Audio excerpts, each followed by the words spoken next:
Do you feel there are undiscovered OP builds in the game? Oh, there are many. There are many, many of them.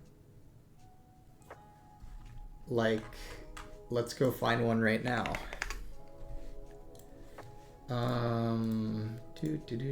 Last 30 days. Okay, here's one. Zach mid.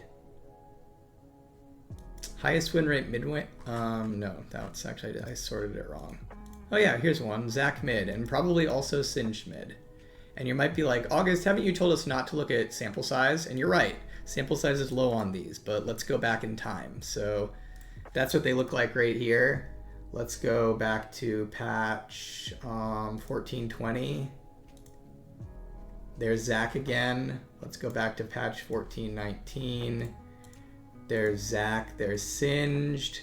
Let's go back to patch 1414.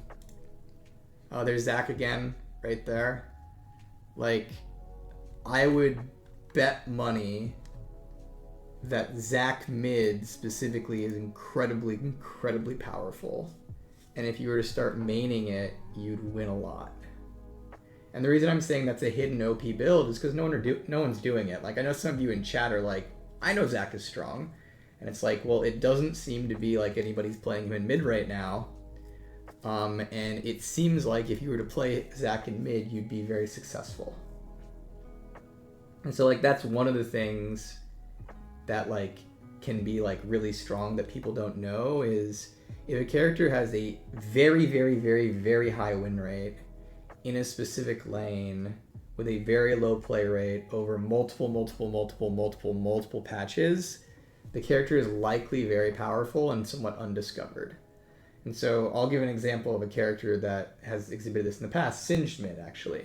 So there has been multiple times over the last, like, 5 years where we'll see Singed mid's win rate go to the moon, and we'll be like, if people start playing that, it will need to be nerfed. And then people start playing it, and we nerf it. And that's happened, like, I think twice, maybe 3 times. My memory's a little foggy. I'm pretty sure it's happened at least twice, though. But it's kind of a thing where it's like, you know, every once in a while, Singed mid shows back up in with a real play rate, and it's like, well, we have to nerf it. But, like, we often predict that it's going to have to be adjusted fairly far in advance, because it'll be like, well, no one's playing it right now, but if it ever catches on, it's definitely something we'll have to adjust. So we could see if Senna has a broken build right now. Sometimes she does. Let's find out. So historically, Locket Senna has been insane on certain patches. I don't know if that's true right now, though. But there have been patches where it's like, if you had just put Locket on Senna, you would have won all your games. It doesn't look like there's anything super standout for her right now, but, like, there was patches, like, where over multiple patches, like, Senna would have, like, a, like, just 58 to 60% win rate, like, running a Locket versus anything else. Which, to some degree, the difference in item win rates can be accounted for by, like, people are optimizing builds, stuff like that. But when the difference in an item win rate gets to, like, you know, 6 to 8%, and then it stays there over multiple patches, then it's like, there's probably some secret build going on that people just aren't doing, but if they did, they'd pop off. So yeah, I'd say there legitimately is a lot of secret builds out there, and secret roles you can play characters in, and secret items you could build on them that would give you very real advantages that aren't just about cheesing or aren't just about counter picking, stuff like that. And we'll often see these things, and, like, you know, it'll be like, well, if people ever start playing it, we'll probably need to do something.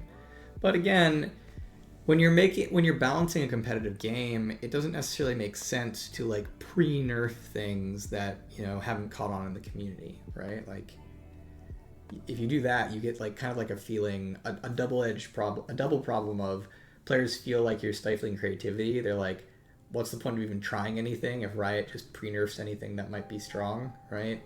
And then on top of that, a lot of players won't think you're actually, like, spending your time well. They'll be like, you know, if we, like, nerfed Zach mid right now, and that we told players that, people would be like, Lamau, Riot's nerfing Zac mid when Yone, right? And it's like, and like that's probably a very reasonable standpoint to have. It's just like Zac mid is not what you're experiencing being strong because it is so rarely played, right? So it just, from a player perception and player value standpoint, it doesn't make a lot of sense to like pre-nerf like super rare builds or characters and roles that might legitimately be overpowered or powerful or too powerful.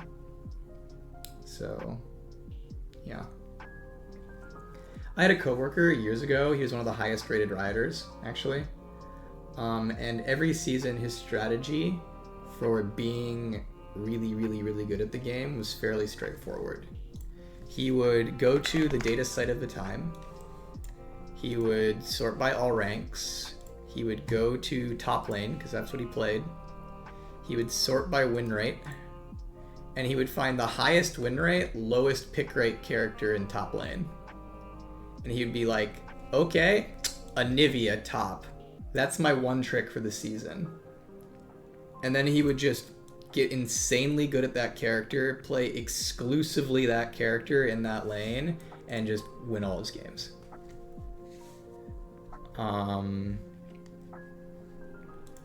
Because there was a combination of like, there's some degree of strength there if like the character's like that high win rate over multiple patches, right?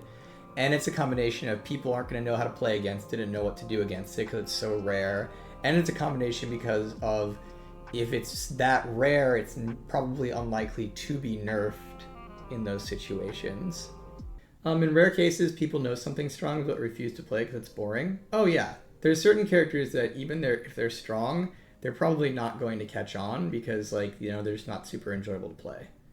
So like one of the things that was always tough with Talia, especially before we reworked her, is Talia was a combination of one of the highest win rate champions in League of Legends, combined with being one of the least popular. And so there was always this thing where it was like, we could very rarely buff Talia and make her feel better because her win rate was just so high and we bounced around win rate, right? But she was just very, very, very, very, very critically unpopular. And so the community perception on Talia was never really that she was strong or playable. And she definitely didn't feel all that fun to play a lot of the time.